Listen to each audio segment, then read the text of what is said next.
Good afternoon. Do you remember that sepia-tinted, bright blue time when life was simple because you were simple? Your needs were non-existent. Your wants were very little, they were very few. Because you were little, you were a child. Cast your mind back to that very simple, almost perfect time and tell me what you remember. A handkerchief pinned to your uniform? Brown paper covering your textbooks and your notebooks? With labels that proudly displayed your name, class, and section? Inside handwriting that started off very neat and got progressively illegible?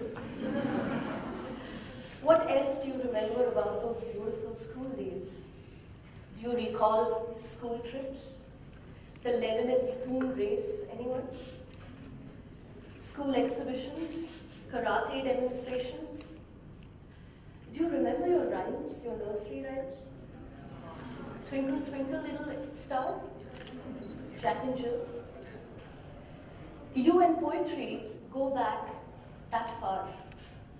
It was a learning tool, it was a teaching aid, it was a fun way for you to connect with classmates and friends and family.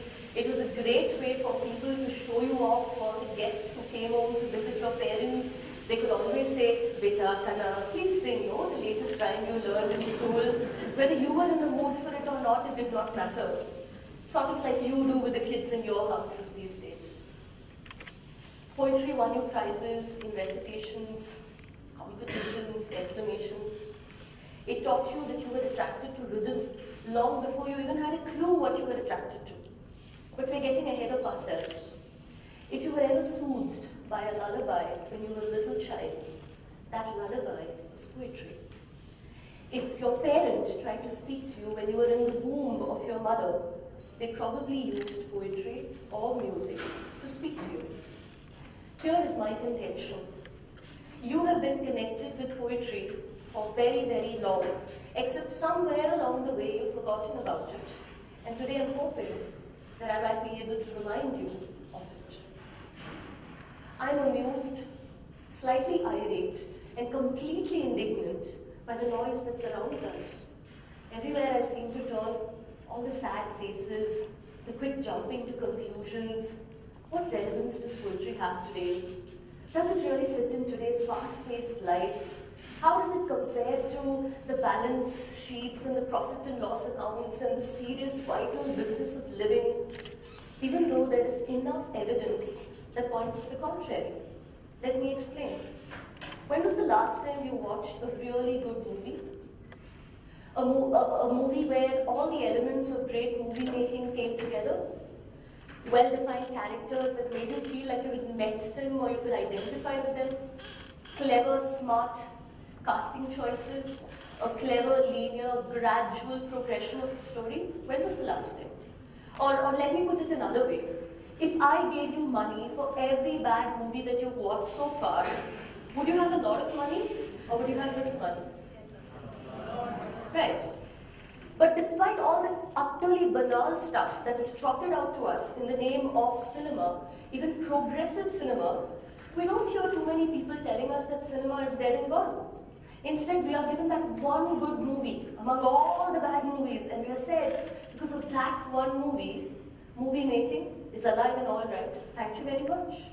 But why is it that despite many, many instances of awe-inspiring, soul-stirring, brilliant pieces of poetry, we are told that poetry is irrelevant, ununderstandable, moribund, or just plain dead? Is it because poetry does not sell? That's right, it does not sell. In fact, the joke, the inside joke among us poets, is that the concept of rich poet is an oxymoron. It's a contradiction of terms. It does not exist. But that does not mean that poetry is not getting written. It is getting written every single day. It's all around you, but you don't notice it. Let me explain. Do you remember a song that had a huge impact on you? When was the last time you heard a really great song with meaning in every single lyric, and you were so inspired by it because you thought it was your story or it was about you, and you put it on loop and you heard it like a crazy person, and then when you got out of that magical spell, you said, oh good Lord, I need everybody in the world to know about this song right now. What is that song? Poetry. Except that your poetry is set to music and my poetry is printed on paper. Or do you remember that movie dialogue that had such an impact on you that you quote it to yourself when you want to feel inspired? Set it as your caller tone so everybody who calls you has to listen to it too. Share it as an insider joke with friends decades after you've seen that movie. What is that movie dialogue? Poetry. Forget the music, forget the movie. There are a lot of college kids here. You go to an intercollegiate competition, you win at something, you shout, twinkle, twinkle, little star, we are the superstars. You can come up with something more original, but what do you use to explain your triumph? A nursery rhyme. The oldest form of poetry, and you're still using it decades after you left poetry behind. And you're asking me, is poetry relevant in today's world? No wonder poets are amused, I am. You're surrounded by it, it's all around you, and you're still wondering whether it's relevant. Any piece of writing that inspires you is poetry. It could be an incisive commentary that you read in a newspaper. It could be a great piece of non-fiction that makes you think because it's so beautifully researched. Or it could be great prose, which is so lyrical and beautiful that makes the heartstrings hum with a strange, beautiful kind of music. Or it could be good, old-fashioned poetry. If it makes you think, if it inspires you, if it makes you feel like you could be a better person, that's poetry. Now would you like to think about poetry on slightly more broader terms? At various stages in human history, poetry has done different things for different people. For instance, the Greeks were the first large group of people who were writing their poetry rather than speaking it, a departure from the oral tradition. The transcendental poets were talking, they brought more, the metaphysical poets, brought more heft into their poems, making for more subtle and concrete verse. The Romantics, without whom no Indian textbook would be incomplete, would be complete. Where would we be without Keats and Wordsworth? But the Romantics brought about a greater freedom, including that of deeply personal emotions. And the Transcendentalists said, let's reject puritanical culture, let's reject highbrow educational system, let's give value to values and spirituality. Back home in India, poetry dates back 4,000 years and is written in any number of languages, not just from India, but also from outside. Revolutionary poets like Ram Prasad Bismil wrote Sarfaroshi Ki Tamanna and gave us hope. Here in Tamil Nadu, we revere the genius of Subramanya Bharatiyar, who talked about women's emancipation and rights long before it was considered cool and hip to do so. Resolute mind I seek, refined words I seek, he said. The reason why I think poetry is even more relevant in today's world is because of a very, very dangerous trend that I see sweeping through our country. The trend where we seem to associate smart work with minimum work, where we think it's okay to cut or copy and paste, normally from the internet, and pass off such work as our own.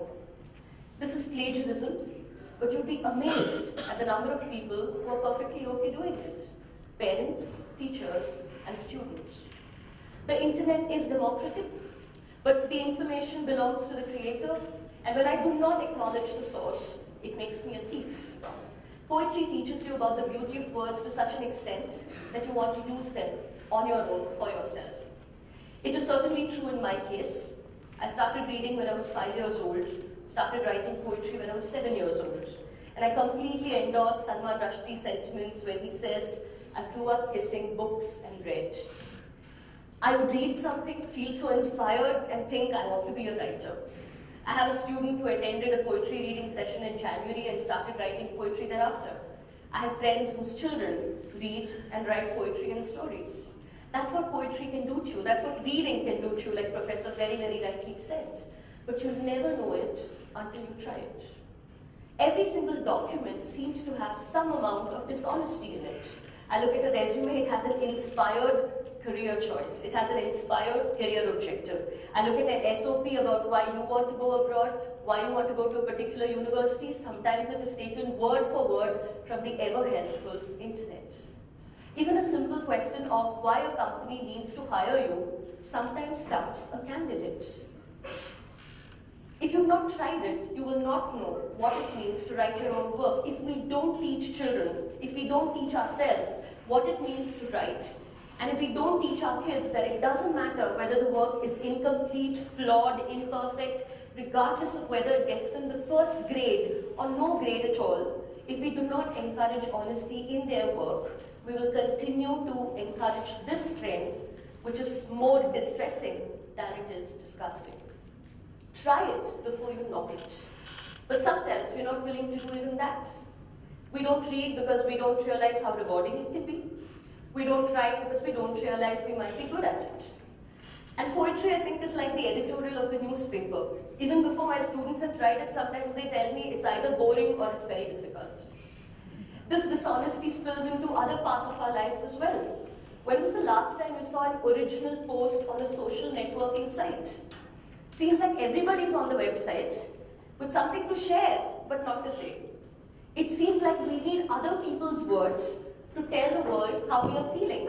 If I'm in love, if I'm missing somebody, if I am angry, if I'm irate, if I am hurt. Surely, you are the best guide to telling the world how you feel about your own emotions.